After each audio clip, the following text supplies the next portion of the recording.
लोधी साहब, अगर प्रोग्राम का आगाज में आपसे करूं, 20 साल पहले अमेरिका हर मुल्क पर चढ़ दौड़ा।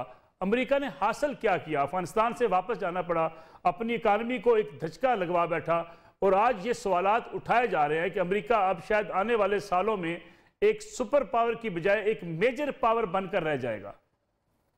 जी, ये इस सवाल को जो आपका दूसरा हिस्सा है वो बाद में टैकल करते हैं। पहले वो जो आपने कहा उसने हासिल क्या किया, उस पर थोड़ी सी बात कर लेते हैं। ये तो आपने दुरुस्त कहा कि बहुत बड़ा वाकया था, लेकिन इसका जो रिएक्शन था अमेरिका की तरफ से वो असल में इस वाकये से कई गुना ज़्यादा बड़ा था। और इसमें मुझे तो कोई शक व शुबा नहीं है कि इस तरीके से फौजें जब मुख्तलिफ इलाकों में जाती हैं तो एकदम नहीं चल पड़ती। उनकी बाकायदा प्लानिंग लॉन्ग टर्म होती है, सारा सोचो विचार होती है। नेटो के पास जब कोई दुश्मन नहीं रहा तो मेरे ख्याल उन्होंने हंटिंगटन की थ्योरी की तरफ तवज्जो दी और फिर ये देखा कि किसको हदफ बनाया जाए। मुझे ऐसे लगा कि उन्होंने मुसलमानों को अपना हदफ बनाया। देखिए आज क्या हाल है लिबिया का, यमन का, अपने मिस्र को भी आप देख ले, पाकिस्तान के हालात देख ले, अफगानिस्तान का, और सीरिया को आप ले ले, इराक को देख ले, और जितने मुस्लिम ममालिक हैं, बल्कि जो रही सही आज़ादी थी कुछ मिडिल ईस्ट कंट्रीज की, उनका भी आपके सामने हाल है। तो वो जो हासिल करना चाहते थे उसका बहुत बड़ा हिस्सा वो हासिल कर गए मेरे भाई। उन्होंने हमें मलिया मेट कर दिया। कौन सा इस्लामी मुल्क आज खड़ा है जिसको आप कह सकते हैं कि वो तरक्की की राहों पे गामजन है? थोड़ा सा आप तुर्की को कह सकते हैं या मलेशिया कुछ है, तो बाकी हम सबको तो उसने पीछे धकेल दिया। इसके अलावा जब वो इस इलाके में है अफगानिस्तान में, तो हम कहते हैं कुछ नहीं लेकर गए। भाई चीन के जो यहाँ पर आने के जो उनके अज़ाइम थे कि यहाँ पर वो तजारत करेंगे और इन्वेस्ट करेंगे, उसको 15 साल पीछे धकेल दिया। जो रूस गर्म पानियों तक पहुंचना चाहता था उसको 2 दहाइयां पीछे धकेल दिया। तो बहुत कुछ हासिल करके चले गए। ठीक है, उनको कीमत बहुत अदा करनी पड़ी, लेकिन मेरा अपना ख्याल ये है कि ये नहीं हम कह सकते कि वो कुछ हासिल किए बगैर गए। अलबत्ता ये ज़रूर है कि असल में आपका और हमारा तो और हम तो हमारी सोच में तो दुनिया को चलाने में अल्लाह ताला मेन कुव्वत है, लेकिन वो लोग तो इस तरीके से नहीं सोचते, इसलिए उनके अपने हिसाब में वो बहुत कुछ करके चले गए। अलबत्ता इसका जो फॉल आउट होना है, जिसका आपने एक जिक्र किया कि उनकी जो सुपर पावर का स्टेटस है, वो अब देखना पड़ेगा कि उनको जो ये चैलेंज करने वाले हैं ये अपना रवैया कैसे रखते हैं, क्योंकि सुपर पावर का स्टेटस ऑटोमेटिकली नहीं मिलता है। इसके लिए आपको कोशिश, मेहनत और वो करनी पड़ती है।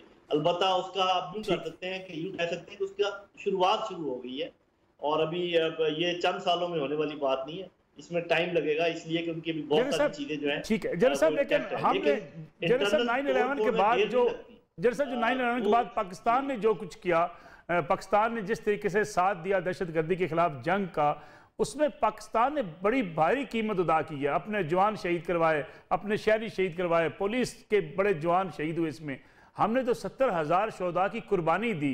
उसके बावजूद आज भी अमेरिका हमारे ऊपर एतमाद नहीं करता, ट्रस्ट नहीं करता। इस पूरे रीजन के अंदर सबसे ज्यादा कुर्बानी तो पाकिस्तान ने दी। जी, इसमें तो कोई शक व शुबे की गुंजाइश नहीं है, लेकिन उस वक्त के हालात जरा ध्यान में रख ले। यूएन सिक्योरिटी काउंसिल का अप्रूव्ड ऑपरेशन, पूरी दुनिया 40 ममालिक उस ऑपरेशन में शामिल, पूरी दुनिया उनके हक में किसी ने आवाज नहीं उठाई उसके खिलाफ, और फिर उनका ये कहना कि आप या हमारे साथ हैं या टेररिज्म के साथ हैं। तो ये तो उस वक्त मेरे ख्याल पाकिस्तान ने ये बहुत अच्छा किया कि उनको ऐसे बेसिस नहीं दिए जहाँ से उनके जहाज उड़कर और बमबारी करते, लेकिन एक कॉरिडोर दिया। वो भी मेरा ख्याल है कि शायद हमने ज्यादती की अपने भाइयों के साथ, लेकिन उस वक्त के जो हालात हैं उनको ज़हन में रखे बगैर हम ये फैसला नहीं कर सकते कि उस वक्त की लीडरशिप का ये फैसला दुरुस्त था या गलत था। एक चीज़ जो मैं भूल गया पीछे, जो हमें नुकसान हुआ मुसलमान उम्मत को, कि हमारे जो 2 इलाके थे जहाँ पर लोग अपनी आज़ादी की जंग लड़ रहे थे, फ़लस्तीन और कश्मीर, उनको टेररिज्म के साथ मुंसलिक कर दिया गया, और यहाँ हम लोग भी खूब शर्माने लगे और हमने भी फौरी तौर पे कह दिया, चुप हो गए, और उसके लिए कुछ थोड़ा बहुत कर रहे थे वो सब कुछ लपेट दिया। तो ये सारी चीज़ें थी। पाकिस्तान ने बहुत बड़ी कुर्बानी दी है, मैं इस बात को मानता हूँ, लेकिन वो जो कहते हैं ना कि everything is well if it ends well, तो आज जहाँ पर पाकिस्तान खड़ा है, आज जहाँ पर ये खित्ता खड़ा है, मेरा ख्याल उसको भी आपको शाबाश भी देनी पड़ेगी पाकिस्तान की कुछ पॉलिसीज को, चाहे आपको नजर आई या नजर ना आई।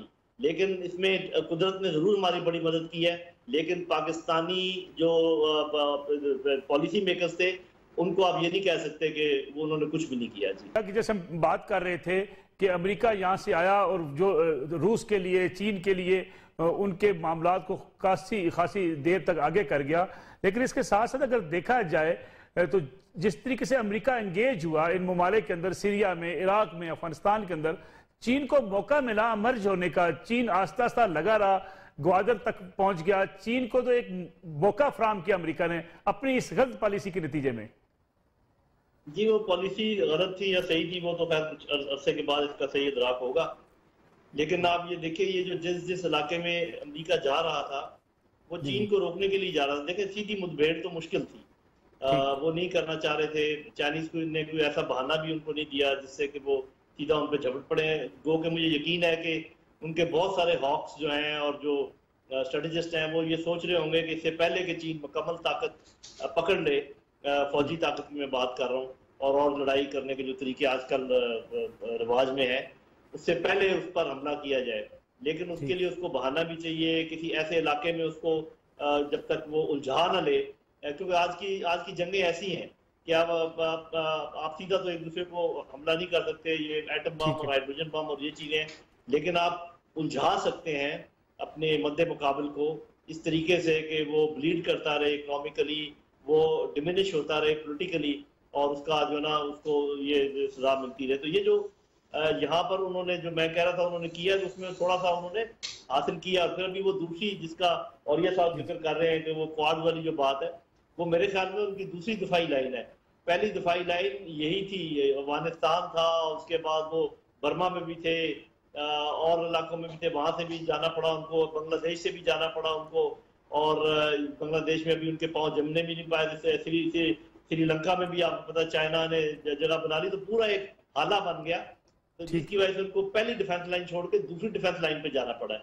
और ये दूसरी डिफेंस लाइन ठीक है, वो मैं इस बात से तो अग्री करता हूँ कि चूंकि टोटल उनका फोकस था मुसलमानों को तबाह बर्बाद करना, और पाकिस्तान का चूंकि न्यूक्लियर मुल्क है तो ये तो खास हदफ है उनका, इसलिए इसका घेराव और ये सारी चीजें हो सकती हैं। मेरा ख्याल जनरल साहब, अगर हम खास तौर पे अफगानिस्तान का जिक्र करें तो इन 20 सालों में अमेरिका ने हिंदुस्तान को सपोर्ट किया अफगानिस्तान के मामलात में।